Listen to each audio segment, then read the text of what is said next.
नमो बुद्धाय दोस्तों। बुद्ध चरित्र चंद्रोदय विनीत विक्रम बोध जी का पुस्तक है।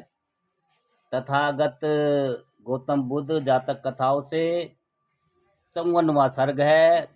सबको विद्या का अधिकार। सबको विद्या का अधिकार दोस्तों। एक बार भिक्षुक वेश में गौतम मुनि कौशल देश में यत्र तत्र विहार कर रहे थे। सालवती नामक एक सुंदर नगर में जाकर वे एक साल वन में ठहर गए। लोहित नामक एक विद्यमान ब्राह्मण सालवती का शासक और स्वामी था। बुद्ध के आगमन का समाचार पाकर उसने शीघ्र ही अपने दूत को बुलाया।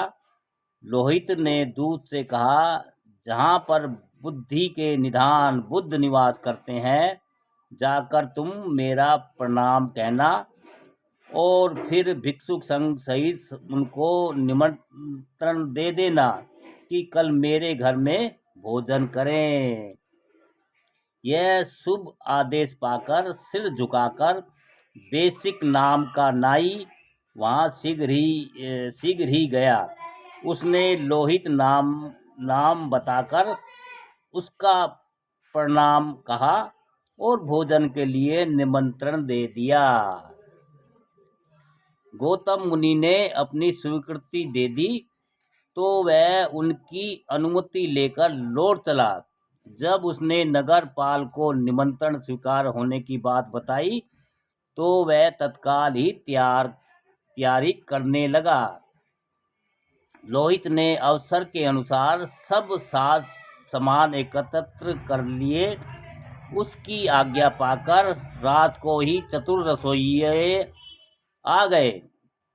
सब सुवारों को एकत्र करके लोहित ने समझाया, आज मेरी लाज न गवा देना। भोजन करने के लिए 500 भिक्षुक हैं। खिलाने पिलाने में जरा भी चूक न होनी चाहिए। रसोई में सभी रस और सभी रंग होने चाहिए ताकि उसे खाकर कोई टीका टिप्पणी ना करे। शुभकारों ने सब बोझ अपने कंधों पर संभाल लिया। उन्होंने भिन्न भिन्न प्रकार के मांस युक्त और मांस रहित सालान पकाए। सुवारों ने 6 रसों से युक्त नाना प्रकार के स्वादिष्ट व्यंजन और मीठे पकवान बनाए। जब भोजन का समय हो गया तो भेषिक नाई भिक्षुकों को बुलाने गया। भिक्षुकों को साथ लेकर परम वैरागी गौतम बुद्ध भोजन के लिए चले। तब रास्ते में भेषिक ने निवेदन किया, लोहित बहुत शिष्ट शालीन और विनम्र है। अतिथि सत्कार करने में बहुत कुशल है। वह वेदों का ज्ञाता है, श्रेष्ठ विद्वान है, बुद्धि और विवेक से संपन्न है। उस ब्राह्मण में सैकड़ों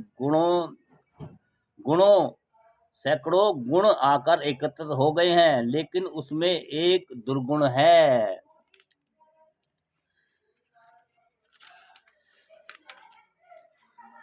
लोहित के मतानुसार शूद्र और नारी नीच और मूर्ख होते हैं, इसलिए विद्या के अधिकारी नहीं है।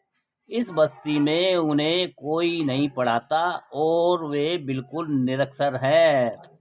बेसिक की बात सुनकर महासमरण मौन रहे। उसके साथ चलकर वह ब्राह्मण के घर आए। विधि पूर्वक अर्घ और आसन पाकर मुनिराज ने भिक्षुक संघ सहित भोजन किया। भोजन के बाद हाथ मुंह धोकर जब भिक्षुक श्रेष्ठ अपने भिक्षुक संघ के साथ बैठ गए तो लोहित भी चुपचाप अपने अनुगामियों के साथ कुछ नीचे आसन पर बैठ गए। तब भगवान इस प्रकार बोले, हे पुरपाल, तुम बहुत विद्यमान हो। तुम सालवती के योग्य शासक हो, पर मैंने लोगों को ऐसा कहते सुना है। एक 5 वाला क्रैक दे दो, एक स्प्रे दे दो, एक ऑरेंज वाला।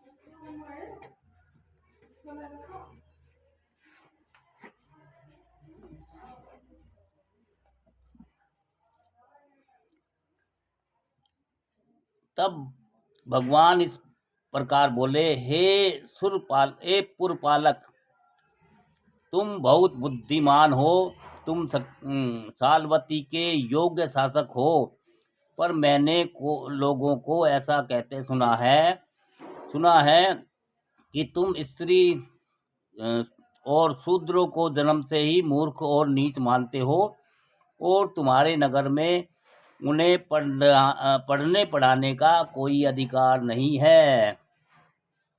अगर तुम ऐसा करते हो तो किस कारण से करते हो? तथागत के इस संदेह का निवारण करो। यह सुनकर नगर नायक बोला, हे मुनिराज, आप संसार को सुख देने वाले हैं। ऋषि मुनियों द्वारा बनाया हुए ऐसे अनेक ग्रंथ हैं जो एक मत से यह निर्देश करते हैं कि स्त्री और शूद्र नीच, जड़ और जाहिल होते हैं, अस्तु वह विद्या पाने के अधिकारी नहीं है। मैं स्वयं विधान बनाने वाला नहीं हूँ, जो सब शास्त्र कहते हैं वही कहता हूँ, जो सब लोग कहते हैं वही करता हूँ। यह पुरानी प्रथा है, कोई नई नहीं है। बुद्ध ने कहा, तुम सालवती के शासक हो। अगर तुम आज ऐसे नियम बना दो कि इस नगर में जो भी पैदावार होती है उसे सब लोग मेरे ही घर में लाकर भर दे, सब धन धान्य और सब सुख लाभ मैं अकेले ही लूँगा, अन्य किसी को कुछ न दूंगा, तो ऐसी घोषणा सुनकर भयभीत पुरवासी तुम्हें अपना शत्रु जानने या मित्र मानेंगे। लोहित ने कहा, यदि मैं स्वार्थ के वशीभूत होकर इस प्रकार बहुत से लोगों के हित का हनन करूंगा, तो मेरी इस असंगत बात को सुनते ही सब पुरवासी मेरे शत्रु बन जाएंगे। बुद्ध ने पूछा, हे पुरपाल, कोई ऐसा नियम जिससे संसार में बहुत से लोगों के हित की हानि हो तथा जिसे स्वीकार करने से बहुत से लोग शत्रु बन जाए, उसे तुम उचित मानते हो या अनुचित मानते हो? लोहित ने कहा, जो केवल एक के कल्याण का साधक हो, जो अनेक लोगों के कल्याण का बाधक हो तथा जिसे स्वीकार करने से लोग शत्रु बन जाएं, मैं ऐसे नियम को अनुचित मानता हूँ। तथागत ने कहा, इसी प्रकार शास्त्र के उस अनुचित विधान को भी कोई अच्छा नहीं मानेगा जो मनुष्य के बीच में भेदभाव बढ़ाता है तथा स्त्री और शूद्र को नीच बताता है। वह असंगत विधान उन लोगों के अधिकारों का हनन करता है और उन्हें ज्ञान दान से वंचित करता है। वह बहुत से लोगों के सुख का शोषण करने वाला है, बहुत से लोगों के कल्याण को हरण करने वाला है, बहुत से लोगों के वैर विरोध बढ़ाने वाला है। हवा, पानी, आकाश, प्रकाश, पृथ्वी, आकाश सबके लिए, जल, थल और आकाश में रहने वाले नाना प्रकार के जीव जंतु मिलजुल कर इन प्राकृतिक वरदानों का उपयोग करते हैं। इसी प्रकार से संसार के सब स्त्री पुरुष बिना किसी भेदभाव के विद्या प्राप्त करने के अधिकारी हैं। जो शास्त्रीय विधान पक्षपात से भरा हुआ हो, उसे न्यायनिष्ठ लोग कोई मान्यता नहीं देते। बुद्ध की कृपा से लोहित का मन शुद्ध हो गया, उसके बुद्धि के बंद कपाट खुल गए। वह जान गया कि गौतम मुनि की बात सही है और विरोध करने में कोई सार नहीं है। इसके बाद सालवती में सब स्त्री पुरुष समान रूप से शिक्षा का अधिकार पा गए। विनीत विक्रम कहते हैं कि अगर गौतम बुद्ध का अवतार न होता तो इन अंधों को मार्ग कौन दिखाता।